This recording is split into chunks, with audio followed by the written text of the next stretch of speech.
Good morning, everyone. Welcome back to the channel. Today, we have a very special guest, political analyst and constitutionalist Ezra Mendel. In a world where democracy feels under pressure and constitutional safeguards are being tested like never before, Ezra brings clarity and insight to the big questions shaping our future. We'll be diving into pressing issues from the rise of populism to the balance between individual rights and state power and what lessons history can teach us about protecting democracy. Ezra, how are you? Siddharth, I'm well, and how are you? I'm awesome, man. I've been Yeah, wanting thank you. to catch up with you for so long. Yeah, I mean, after the very first conversation we had, I've always been looking to come back again. It's always amazing joining you, and yeah, I send my greetings to you and also to the viewers. And I really look forward to them being part of our conversation. Hey. Yeah. All right. My opening question to you is looking at today's political climate, what do you think is the biggest constitutional challenge facing our democracy right now? Yeah. So when we look at South Africa's democracy, we know that our democracy is founded on the constitution, right? And when we look at challenges posed to the constitution of South Africa, the biggest Mhm. challenge I see in the current day and age we're living in is an attack on our democratic institutions, not from outside, not an external attack, but an internal attack, right? Now, it's important to say that South Africa's constitution is a very beautiful um, piece. Very beautiful. I don't know whether you know this, Siddharth, or this might be an interesting point for the viewers, but when South Africa's constitution was being drafted, when it was being compiled, they sent experts from South Africa to travel throughout the world to look into other countries' constitutions, right? So that we can tailor a very specific yet beneficial constitution for ourselves. Do I think the process was a success? Of course, it was a success. That's why South Africa's constitution is the second most cited in the world after Canada, right? But Okay. I didn't think, what's the point of having a constitution that is world class in paper? Yet, Mm. we have a nation that's plagued by corruption, by Mm. cadre deployment, and by political infighting, right? Which all results in empty promises to the citizens of South Africa. Now, we have a huge gap between what the Constitution promises, right, which is justice, equality, and accountability, amongst others, and the current lived reality of South Africans, right? And this injustice is widening. It's widening as the days go by, right? Now, it's not by any coincidence that South Africa is known to have the most unequal society, right? In terms of Mm. wealth inequality, right? It's not a coincidence that South Africa has soaring levels of crime, soaring levels of violence. It's not by any coincidence, right? Now, this disillusionment is a very big threat. This attack on our institutions from within is a very big threat. That's why we're finding commissions being established all the time. That's why we're finding so many revelations coming out about how our institutions are captured, are threatened, right? Now, what does all this cause, Siddharth? When you have an attack on institutions from within, what it results in is the citizens stopping to believe that the Constitution can protect them. And when citizens stop believing that the Constitution can protect them, that's when democracy begins to fail. And our society, our country begins to fail. Um, many say institutions are under strain. Do you believe institutional safeguards are holding up or are they eroding? Yeah. So institutions form one of the bedrocks of our democracy, right? Our democracy at times is filtered through these institutions. So I believe truly that our institutions are doing their best to hold on, but it's just barely. They're holding on by a thread, right? Mm. So once again, let's not forget that recently, from the Zuma presidency, it's been revealed that our Mm. institutions at large have been captured, right? They've been captured. We can say from the executive, from to the legislature and even to the judiciary to some extent. They've been captured. But I'd like to say that the judiciary remains the last strong line of defense, right? But to me, Parliament at large has failed at its duty at oversight, right? Now you have Chapter 9 institutions like the Office of the Public Protector and the Electoral Commission that have by large been politicized many times, right? And so there's a power imbalance here, Siddharth, a very big power imbalance that I've noticed emerging recently and as a result of the erosion of our institutions.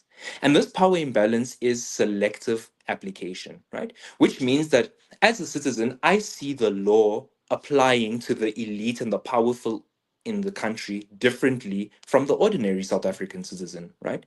Where we see the elite and those that are powerful being able to bypass certain laws, right?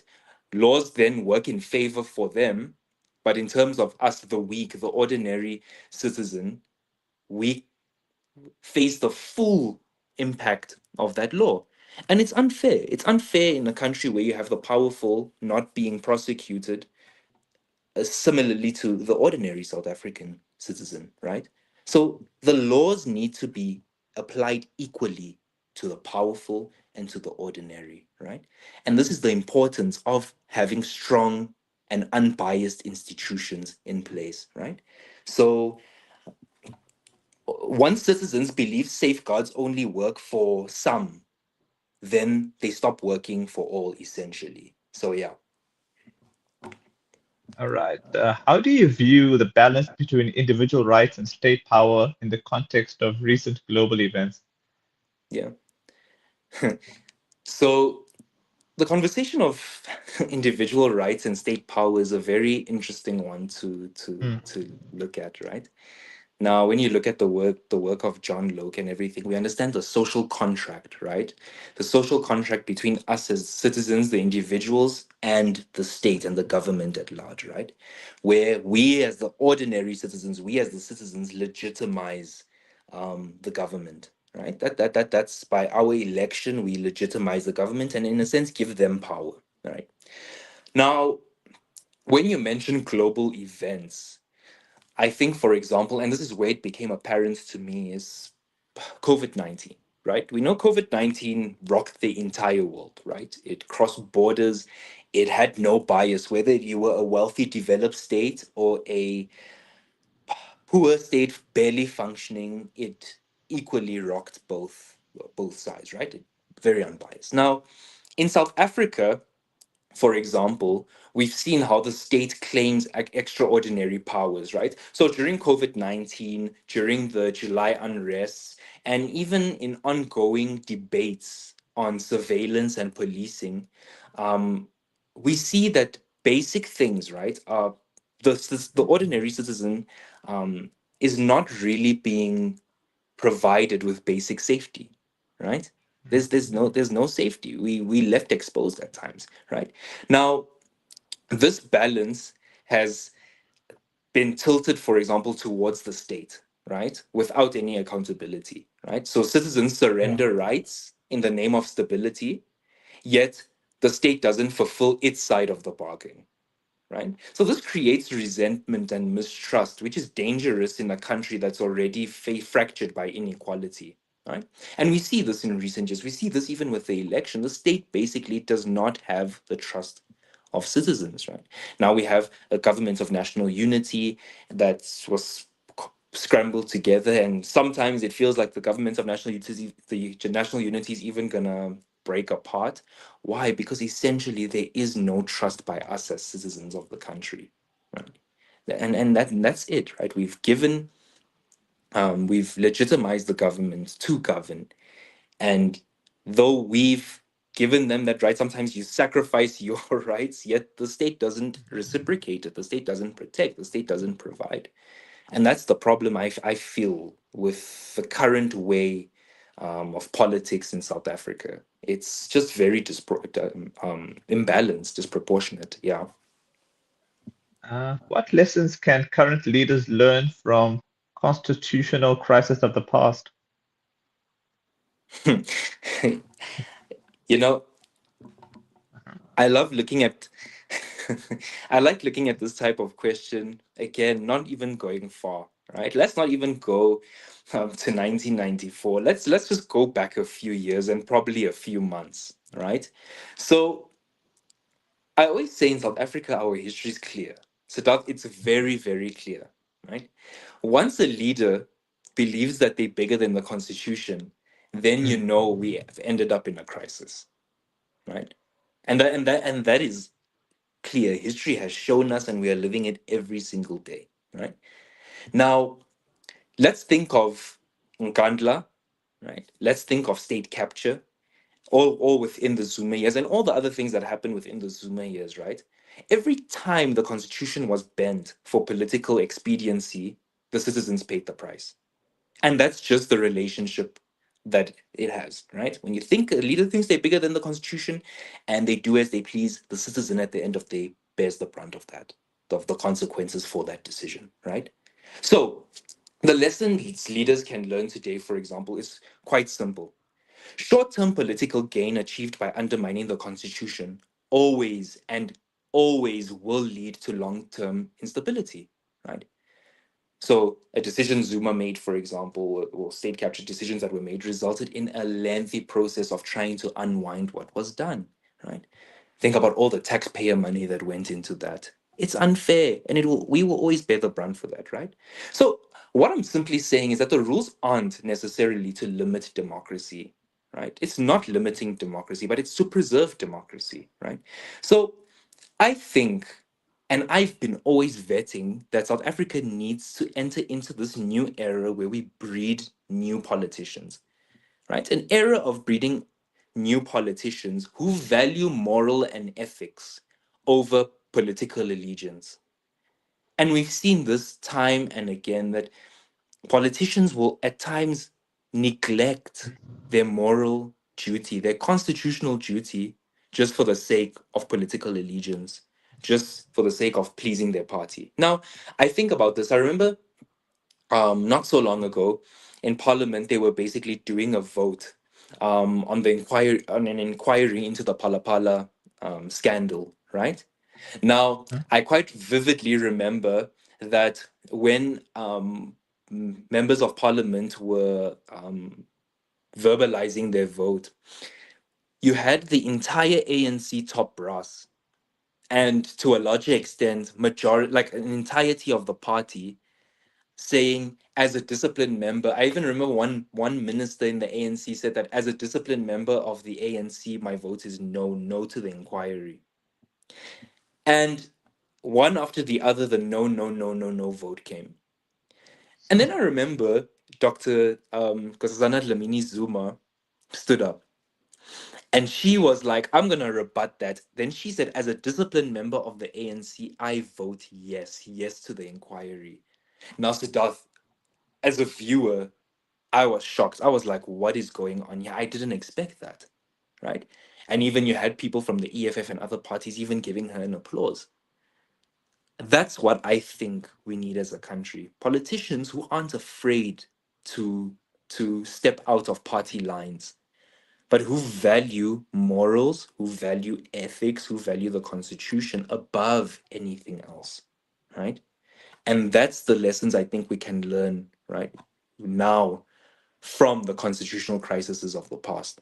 And quite frankly, I think if we can stick to that, if we can stick to letting the constitution be the basis and foundation of each and every single politician's politics, then the country can get somewhere. No matter what dispensation we go into, what era we go into, that's going to ensure the integrity of the country is kept and respect for the citizens. Remember, when a politician upholds the constitution, they're not only doing what's right, but they're also respecting the citizen who the constitution seeks to protect. So, yeah. How should citizens engage more actively with constitutional debates beyond just voting? Mm. So, when you say constitutional debates, it's very interesting because, to a large extent, I've always seen constitutional debates to be at this sort of elite level, right? So it's been gatekept to an elite level, right? So too often you'll have the meaning of the constitution happening in courtrooms, right? Which is always ongoing, and it's nothing wrong. But too often, the meaning of the Constitution is always spoken about in courtrooms, it's spoken about in academic journals. But we must remember that the Constitution belongs to every citizen. It doesn't belong to the judge, it doesn't belong to the academic, it belongs to every citizen, right? So it should be discussed in places like what? In churches, in unions, in student movements. So that even in a simple WhatsApp group, the Constitution needs to be discussed. Now, this is what we call civic literacy. Civic literacy then becomes our shield as a country, right? It becomes our shield. It becomes the shield for the democracy of the country, right? We live in a country where we can't boast good literacy rates, right? And it's sad. We have so many people in our country that unfortunately, as a result of the legacy um, of the country, right, the history where we come from, they've not had the opportunity to study, right? And it's something that even now we're trying to, the country I know is trying to address. But it doesn't mean that, for example, because you don't have a formal education, that you can't contribute, right? And this is what we mean civic literacy. Let's get people knowing about the Constitution. I remember I went to a school, right, a high school, to speak about the Constitution, and not just one, quite many. And the moment I asked um, students, what is the Constitution? Who knows what the Constitution is? No one picked up their hands it up. No one. Do I blame them? Not at all. I don't blame them. Because the fact is, they, for example, anything popular culture related, they would know. They would know, right? You find even students in South Africa know more about the US Constitution than the South African Constitution. Why? Because you look at things like films, right? Your everyday things, YouTube channels, films, they speak about the US Constitution, right? Mm. But no one knows about the South African Constitution. Now, this is the point of civic literacy. Let's get people knowing. Let's make the Constitution a buzzword. Let's get the topics going around, people debating, right? Because at the end of the day, if citizens don't debate and there's no civic literacy or civic participation in the meaning of the Constitution, in why we should protect the Constitution, obviously the Constitution is going to be gatekept by academics and the elite. It's very obvious, right? So I say we move beyond voting. Like voting is very important in a democracy, but we beyond voting, active citizenship in the country is important, right? So sometimes we see it in South Africa. Active citizenship comes through protests, through petitions, litigation, and holding leaders accountable daily. That's important, right? We have to remember we hold our leaders accountable daily, not just every 5 years at the ballot box. Daily is when we have to hold our leaders accountable. But I say let's get the conversation going. No matter if you're young, no matter if you're a senior citizen, let's get that conversation on the Constitution ingrained in the minds of each and every single South African. What's your perspective on the growing influence of populism on constitutional norms? Yeah, I actually like that question, Siddharth, because Mhm. the word populism has become very popular recently, right? Mm, And I'd be even confident to say that we are entering into a dispensation of political populism. mm, It's everywhere. You look at the US, you look at Europe, you look at South America, populism is everywhere. Now, every time you hear the word populism, there's always a negative connotation to it. And I just want to mm, clarify that now, and especially for the viewers, that populism is not necessarily a bad thing. It's not a bad thing. Now, what a populist basically means in definition is someone who strives to appeal to people who feel their concerns aren't being who feel their concerns are being disregarded by the mm, established elite group. In this case, we can say the government, right? The state. Now, we have to understand that you can have good populists, right? So I'd like to think, for example, at times that General Mkwenazi is a good populist. We can call him a populist for anti-corruption, right? That's a good thing. It's not a bad thing at all. In fact, we have majority, I'd like to believe, of the country supporting General Mkwenazi and the findings and of the Madlaga Commission. It's a good thing. However, now we must look at populism in terms of the political context. So, populism in South Africa politics has already started to show indication or signs of danger. Why? Because it's selling easy answers to deep rooted problems. And already we know that that can never be sustainable. You can't sell something easy to something that is to a deep problem. That's not how it works. You have to go deeper, right? You have to investigate, scrutinize the problems of our country well to understand them.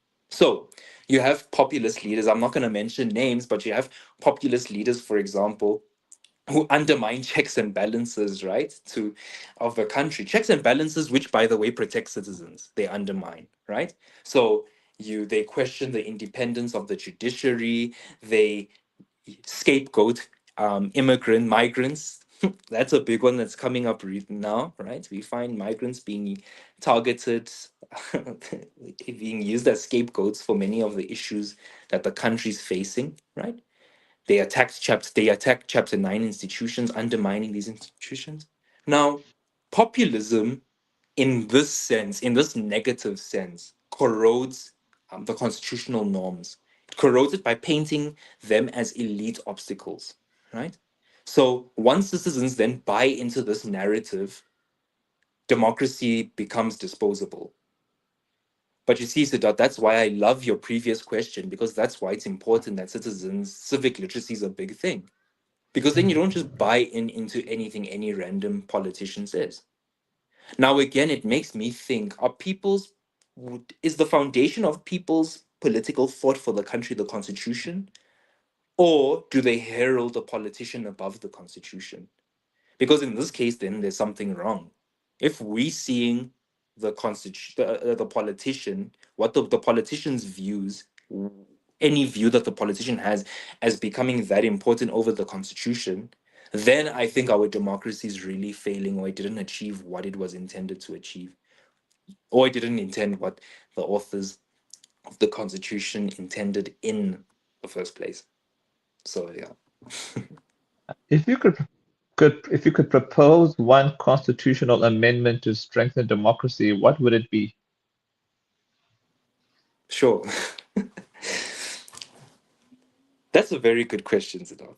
The question of constitutional amendment. And I remember during the elections, the previous national elections, we had politicians speaking about suspending the constitution and everything, which I'm against, right? I really think the constitution forms the bedrock of our society.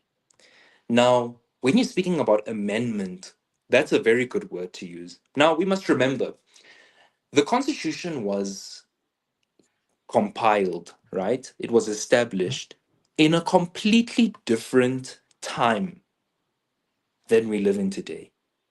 The issues of that time are still issues, but there's so many more issues to take account of today, right? And so that's why constitutional amendment is allowed, right? Because we understand that the constitution, as years go by, as decades and centuries go by, new issues emerge. And we need to constantly keep the constitution in a way that attends to that, right?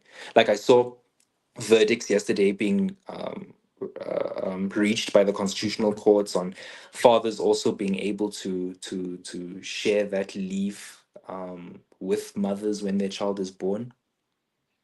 I mean that's good. To me, that's good, right?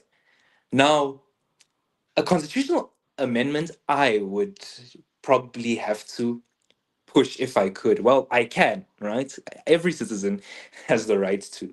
Now, something I truly think needs to be amended to, again, I love the second part of your question, to strengthen democracy, has to do with elections, right? Accountability with elections. Now, I find that very, very important. Siddharth, very important.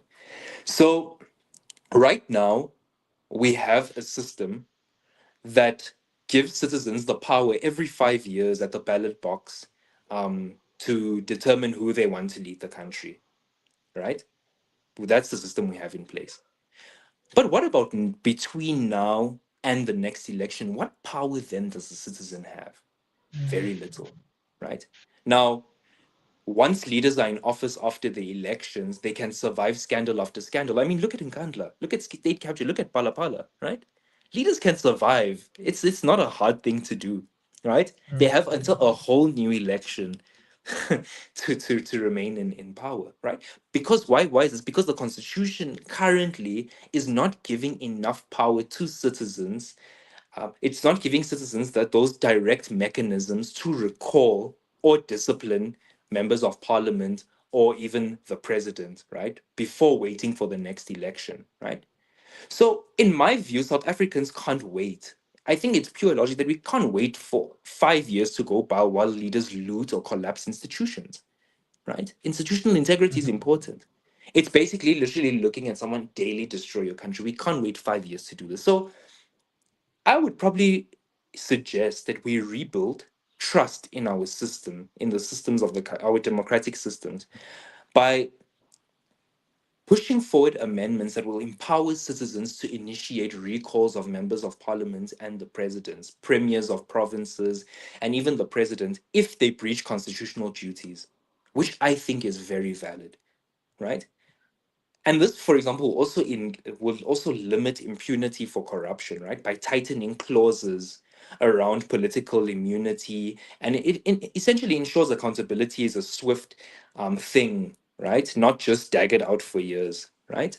So some might argue that no, this suggestion might destabilize governance in South Africa, and I would argue no, it doesn't destabilize governance at all, right? It's about assuring that our leaders in this country remain servants of the Constitution and not masters of the Constitution. That's very important, Siddharth. Very, very important, right? And I think we as citizens always need to have the power constantly to be able to navigate that, right? And it's not something that's not be done. Other democracies like the US, well, you might say the US isn't a democracy anymore, Ezra, but it's still a democracy in my sense. So other democracies like the US and even Switzerland have such systems, similar systems in place, right?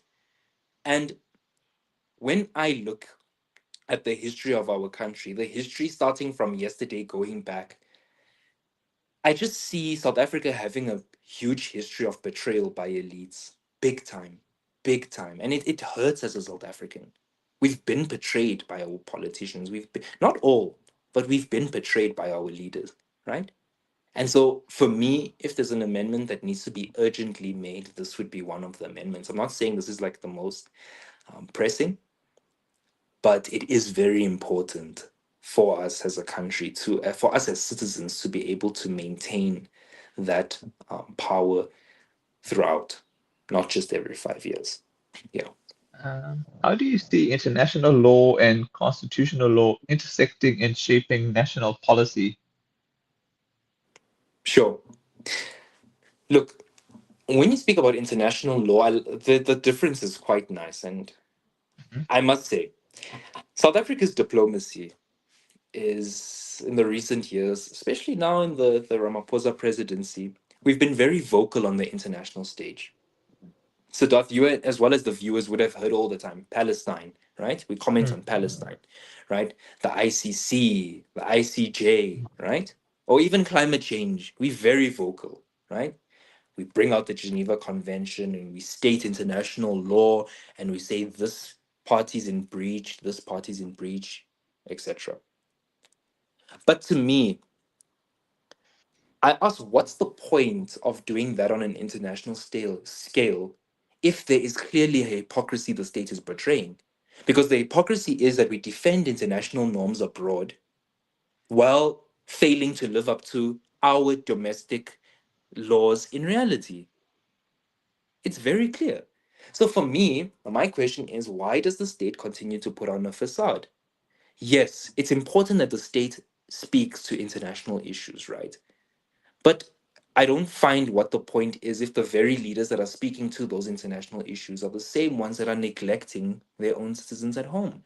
And this is why we say even within international law, let me add this, Siddharth. Sometimes the state can be very inconsistent.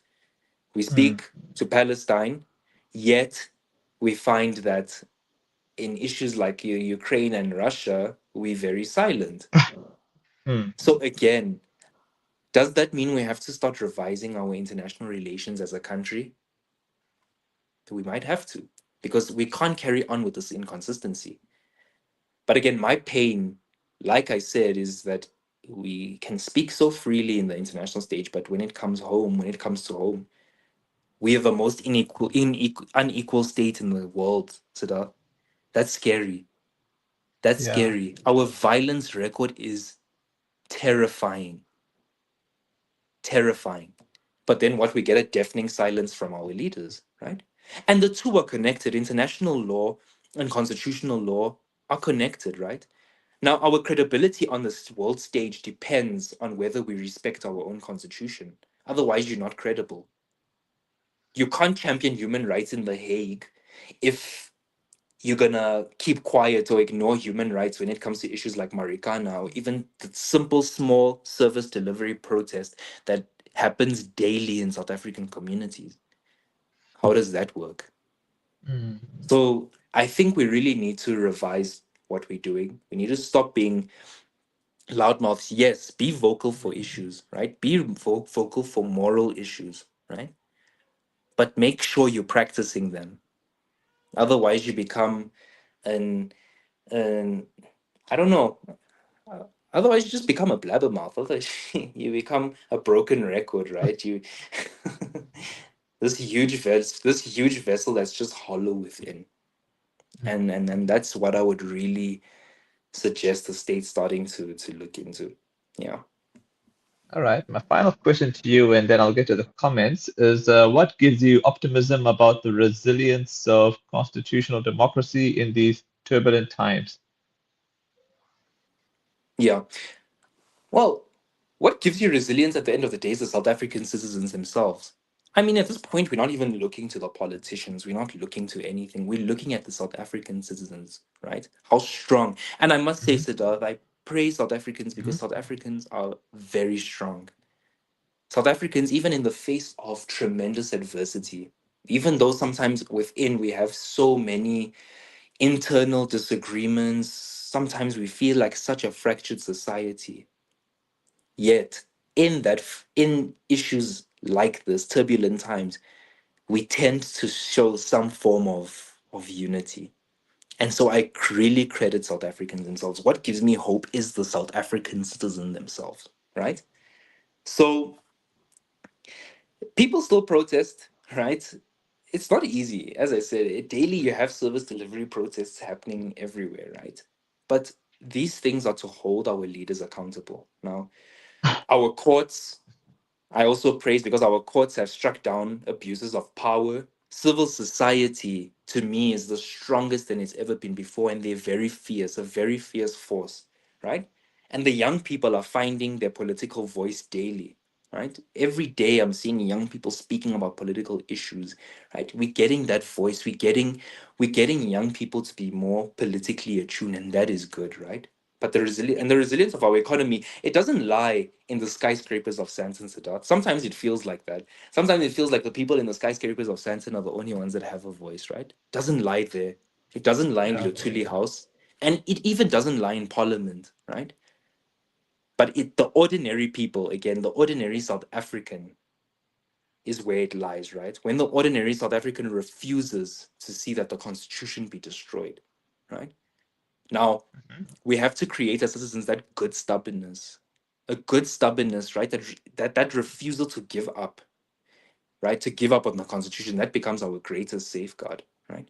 And I must add this: we've seen it happening recently in Nepal and even now in Madagascar. That even generation Gen Zs are starting to be vocal, right? They're starting to be vocal to say, "Hey, get rid of these leaders that don't even care of us in the first place." And let's take back control as ordinary citizens. Let's take back control. Don't allow your country to be captured. Not at all. Not at all, you know? And it's by you, Siddharth, hosting these conversations like this, that you're bringing this awareness, right? And it's a very Mhm. powerful thing you're doing, Siddharth. It's like me going and speaking to students, right? Coming on to join Amazing conversations like this with you that gets people to hear about these issues. And these are the type of things we want to spread rapidly throughout the country, Hmm. from the youngest to the most mature senior citizen. This is what they need to be doing, having the conversation. All right, let's get to the comments now. This is from Jitin Rishika. Hi, Ezra. Thank you for an interesting pod. Actually, a long debatable agenda. How do we address, control, or get rid of corruption in our country? Yeah, yeah. Corruption is a very, very big thing. And thank you so much for the comment. Corruption is a very big thing that's been ingrained, right, into the fabric of our entire society, right? Now, again, we mentioned you have commissions coming up daily. Daily, we have commissions every time you open the news, you have this commission, this commission, you have this looking into this looking into this, right? All of them to speak to corruption. I actually laugh. So there's, I think, there was a scoper, right, looking into municipalities in the Free State, right? Now, we found municipalities spending so much money. I don't have the figures right in my mind, but it was akin to a municipality getting 150 million and Hmm. 141 million going to paying salaries, right? Wow. It was discovered, and this is in the Free State, a municipality in the Free State. And it was discovered that, for example, they would have over 100 people doing a job that 10 people could have done. Hmm. Now, Sure. to me, that's absurd. Hmm. To me, that's crazy. Now, this highlights corruption from the lowest level straight to the highest level, right? And so we as citizens have a huge job to do to ensure that corruption is rooted out. And I think that's the first thing, rooting out corruption. And that's why I like what General Mkwenazi is doing. We root out corruption. And not only root it out, we make people aware of it, right? Now, it's the same thing. It's an interesting thing that in that parliament scope looking into the to Free State municipalities, the chair is also having corruption allegations investigated against him. So it's like, what is going on? What is going on, right? It's happening in our in front of us. But I always say I'm a firm believer in grassroots. And I always say we don't have to wait for big national moments to speak on corruption. Let's have it every day. You know, when people in their town gather and demand accountability for certain things, right? Gathering in a thing like a town hall in schools, it's from there that we filter ethics, morality, and constitutional compliance that will impact the whole country. I really don't think it starts from up down. I think it's a bottom up Hmm. approach, right? And why do I say this? Because corruption is so widespread in the country. We are a captured state. It's our everything is captured, right? I think officials, government officials, feel like there's not been any eyes looking into what they're doing, and that's why we need to start things from grassroots up. Because if you can keep all levels of government accountable from the lowest, then change truly comes. Okay. All I got to say that thanks so much for your time, and we'll definitely catch up in the future. Yeah. Thank you so much to you, Siddharth. Thank you so much to the viewers. And I look forward to having more conversations. We know the local elections are coming. And as a Johannesburger, there's some interesting insights I have for for the city of Johannesburg. And I really look forward to more conversations with you, Siddharth. Thank you so much. Likewise.